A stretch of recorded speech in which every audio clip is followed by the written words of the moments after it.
ایک بات یاد رکھو، میت کے مال میں 4 حق ہیں، زمین، جائیداد، پیسے، بینک بیلنس، اس میں 4 حق ہیں۔ پہلا حق میت کے مال میں اس کی تجہیز و تکفین کا ہے۔ اس شان پہ امت ہوئی قربان محمد، ہم ختم نبوت کی حفاظت کے امی ہے، ہم زندہ و بیدار ہے مردار۔ شان نزول یہ ہے کہ عرب لوگ مرحوم کے جائیداد میں سے، مال میں سے عورتوں کو حصہ نہیں دیتے تھے، اسی طرح سے نابالغ بچوں کو بھی حصہ نہیں دیتے تھے میراث میں۔ ہاں اگر اس کا بالغ بیٹا ہوتا تو باپ کا وارث بن جاتا تھا، اور اگر بالغ بیٹا نہیں ہوتا تو اس کے بھائیاں اس کے مال پہ قبضہ کر لیتے تھے، اور وہ بیوہ اور یتیم بچے محروم ہو جاتے تھے۔ اس لیے اللہ نے حکم دیا تھا کہ جس کے پاس مال ہے اور اس کے موت کا وقت آ گیا تو وصیت کر کے مرنا کہ میرے بعد میرے ماں باپ کو دینا، میری بیوہ کو، میرے یتیم بچوں کو مال دینا۔ اگر وصیت کر جاتا، عرب لوگ پھر جو ہے وصیت پوری کرتے تھے، اور اگر بغیر وصیت کے مر جاتا نا تو نہ اس کی بیوہ کو دیتے تھے، نہ اس کے ماں باپ کو، اور نہ بچیوں کو، اور نہ نابالغ بچوں کو۔ تو یہ حکم ابتدائی تھا۔ اس کے بعد اللہ نے باضابطہ میراث کے لیں گا حصے میں۔ اب کوئی مرتے وقت بلا میں پورا گھر مسجد کو دے دیا، کمیٹی والے کیا خوش ہو رہے، کیا نیک بندہ ہے بھائی، پورے مکان مطلب مسجد کو دیے تھے، پورا مکان ہمارے کو دے دو، 1/3 ملیں گا تمہارے کو، باقی 2 حصے اس کے وارثین کو ملیں گے۔ تو اب جو ہے وصیت 1/3 میں پوری کی جائے گی، اس سے زیادہ میں نہیں۔ یاد رکھو، مسئلے مسائل یاد رکھو، ہمارے خالی نمازاں کی معلومات ہیں، یہ معلومات بھی اسلام کی ہے۔ یاد رکھو، اللہ کے نبی نے فرمایا ایک شخص خبردار، اولاد جتنی بھی ہیں، بیٹے ہو بیٹیاں ہوں، سب وارث ہوں گی، کوئی محروم نہیں رہیں گے۔ تو فرمایا یہ ابتدائی حکم ہے، کتب علیکم اذا حضر احدکم الموت ان ترک خیرا الوصیۃ للوالدین والاقربین بالمعروف۔ تم پہ فرض کیا گیا ہے جب تم میں سے کسی کے موت کا وقت آ جائے، اگر وہ مال چھوڑ جائے، ان ترک خیرا، یا خیر کے معنی نیکی کی نہیں ہیں، خیر کے معنی مال کے ہیں۔ عربی زبان میں ایک لفظ کے کئی معنی آتے ہیں، یاد رکھو۔ تو یہاں خیر کے معنی وہ نہیں ہے کنتم خیر امت، جی وہ خیر مراد نہیں، یہاں خیر کے معنی مال کے۔ ان ترک خیرا، اگر تم یا وہ مرنے والا مال چھوڑ جائے، تم بولیں گے مال کو خیر کیوں کہا؟ اس لیے کہ مال بہت سے خیر کا سبب ہے۔ بھئی مال رہا تو حج کو جائیں گے کیا؟ مال رہا تو حج کو جاتے ہیں، مال رہا تو ہی زکوٰۃ دیتے، مال رہا تو ہی مسجدہ بناتے، مال رہا تو غریبوں کی مدد کرتے، ہاں جی، اور مال نہیں رہا تو کر سکتے ہیں۔ تو مال بہت سے خیر کا سبب ہے۔ تو فرمایا ان ترک خیرا، اگر مال چھوڑ کے مر رہا ہے تو اس پہ فرض ہے کیا؟ الوصیۃ، وصیت کرنا۔ وصیت کے معنی تاکیدی نصیحت کے۔ اب چونکہ مرنے سے پہلے جو انسان نصیحت کرتا ہے نا تو لوگ اس پر یقیناً عمل کرتے ہیں، کیونکہ آخری وقت انسان صحیح بولتا ہے، زندگی بھر بےمانی کرا ہوں گا، آخر میں موت کے فرشتے نظر آتے ہیں نا تو انسان جو ہے پھر جھوٹ نہیں بول سکتا۔ آئی بات سمجھ میں؟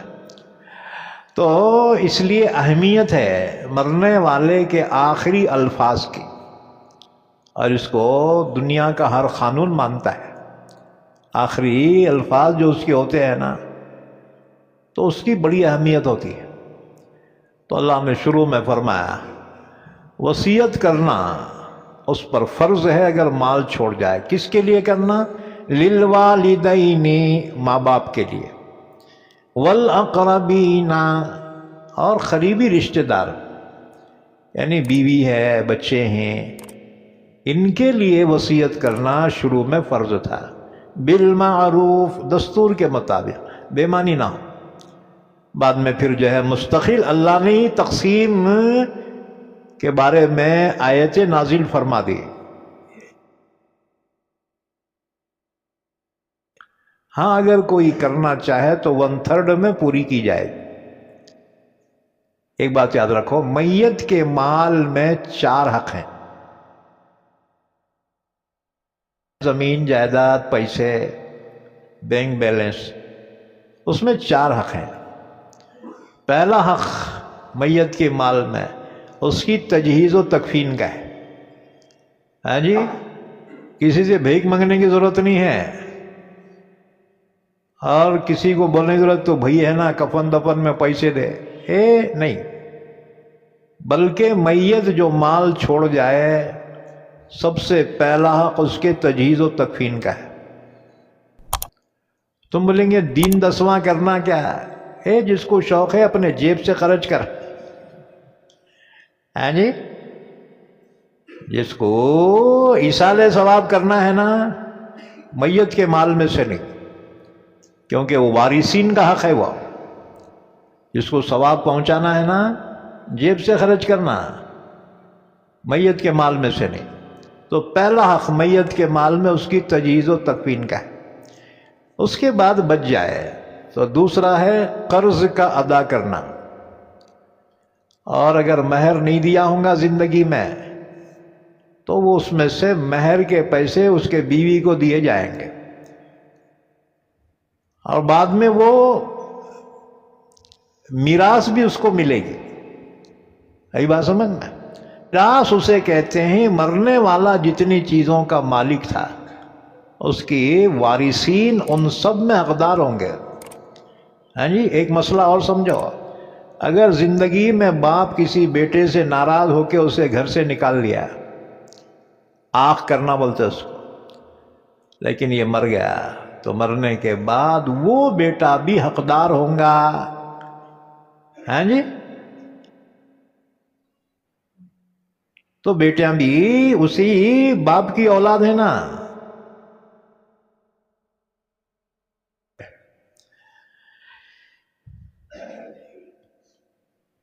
اچھا، تو فرمایا حقاً علی المتقین، یہ شروع میں حکم تھا، یہ لازم ہے متقیوں پر وصیت کرنا۔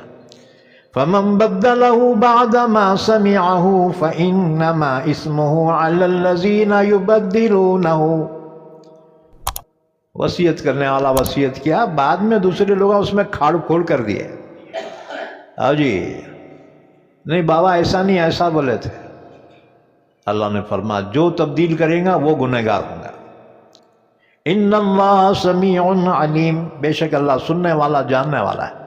فمن خاف من موص جنفا او اثما فاصلح بینہم فلا اثم علیہ، اگر وصیت کرنے والے سے کسی کو اندیشہ ہو کہ انہیں طرفداری کریں گا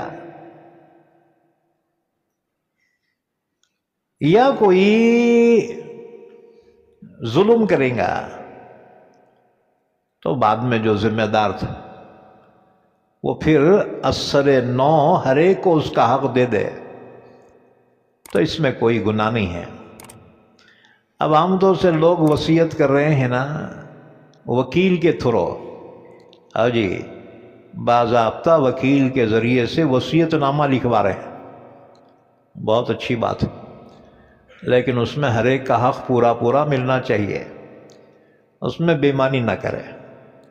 بے ایمانی کب ہوتی؟ ایک سے زیادہ عورتیں ہیں اور ان دونوں کی اولاد ہے، تو آدمی ایک طرف لڑکتا ہے، ہاں جی، اور پھر اس میں بے ایمانی ہو جاتی ہے۔ اللہ نے فرمایا بیچ میں ذمہ دار اگر اس کو صحیح کر دے اس پر کوئی گناہ نہیں ہے۔ ان اللہ غفور الرحیم، بے شک اللہ معاف کرنے والا، رحم کرنے والا ہے۔ تیسرا حکم بیان کیا جا رہا ہے روزوں سے متعلق۔ یا ایہا الذین آمنوا کتب علیکم الصیام کما کتب علی الذین من قبلکم لعلکم تتقون۔